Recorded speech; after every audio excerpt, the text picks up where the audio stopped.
असे आदरणीय बाबूराव केंद्रे साहेब यांचे मी ऋण व्यक्त करतो। त्यानंतर माझे सर्व सहकारी बांधव यांनी मला आपल्यामध्ये सामावून घेतलं। अनेक वेळा अडीअडचणीमध्ये त्यांनी मला सहकार्य केलेलं आहे आणि त्याबद्दल मी त्यांचे सुद्धा ऋण व्यक्त करतो। कारण हे सगळे गुणीजन आहेत। एक सुभाषित आहे, गुणी गुणेनं मिळती, गुणी गुणेच म्हणतो, गुणीच गुण रागीच मिरलो सरलो जन। कारण गुणवान माणसाला ओळखतात, गुणवान माणसाचा द्वेष करतात आणि गुणी स्वतः गुणी असून, कारण गुणीच गुण रागीच विरलो सरलो जन, म्हणजे गुणवान राहून दुसऱ्याच्या गुणाची कदर करणारे असे फार कमी लोक असतात। त्यापैकी या ठिकाणचे माझा सर्व स्टॉफ, आमचे साहेब अशा प्रकारच्या या पहिल्या वर्गामध्ये येणार आहेत। गुणवान स्वतः असून गुणी लोकांची कदर करणारे आहेत। त्यानंतर या ठिकाणी माझे जे विद्यार्थी आहेत, या विद्यार्थ्याबद्दल काही थोडं सांगणार आहे। सर्वांचे ऋण व्यक्त केल्यानंतर विद्यार्थ्यांचे सुद्धा मी ऋण व्यक्त करतो। कारण आम्ही जे काही सांगितलं वर्गामध्ये त्यांनी ऐकून घेतलेलं आहे, आजपर्यंत ऐकलेलं आहे आणि इथून सुद्धा तुम्ही कधी विद्या मिळवण्याच्या बाबतीत आळस करायचा नाही। कारण फार पूर्वीपासून विद्येला फार महत्त्व आहे।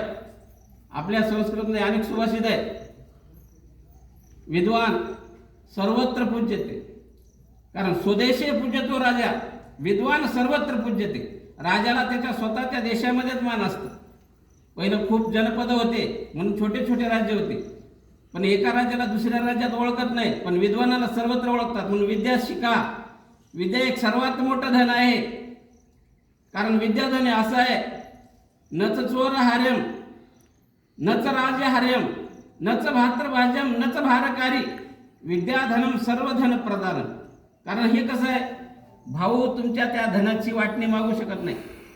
आपलं धन घेते प्रॉपर्टी, पण विद्या, तू एवढी विद्या शिकलास त्याच्यातला अर्धा हिस्सा मला दे असं म्हणू शकत नाही। किंवा राजे आपल्या विद्याचं हरण करू शकत नाही। बरं, विद्या ओझे होणार आहे का? नच भारकारी, ओझे होणारही नाही। आणि विद्याधन कसं आहे, दुसऱ्याला दिल्यानं कमी होत नाही। व्यय करते वृद्धते नित्यम, म्हणजे दिल्यानं वाढणार आहे। म्हणून या बाबतीत तुम्ही कोणी आळस करायचा नाही। वाचन करा, वाचाल तर वाचाल, वाचल्याशिवाय काही नाही। या ठिकाणी अशा आणि माणसानं जीवन जगत असताना निरहंकारी वृत्तीनं जगायचं आहे। अभिमान करायचा नाही, स्वाभिमान करायचा नाही। स्वाभिमान अवश्य बाळगा, पण अभिमान नाही। अभिमान फार वाईट असतं बरं। आणि कुठल्याच गोष्टीची अपेक्षा करायची नाही। अनपेक्ष, सुचिरदक्ष, उदासीन, गतव्यता अशा प्रकारे माणसानं व्हायला पाहिजे। आणि सुख दुःख जीवनामध्ये येतच असतात, म्हणून सुख दुःखे समेकृत्वा लाभालाभो जयाजो। सुखातही चांगलं राहिलं पाहिजे, दुःखातही। कारण सुखानं हुरळून जायचं नाही, दुःखामध्ये कोलमंडून जायचं नाही किंवा खचून जायचं नाही।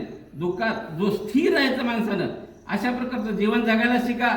या ठिकाणी माझा अतिशय सुंदर अशा प्रकारचा सत्कार केला, चांगल्या प्रकारे कार्यक्रमाचं आयोजन केलं, त्याबद्दल पुन्हा एकदा सर्वांचे मी आभार व्यक्त करतो।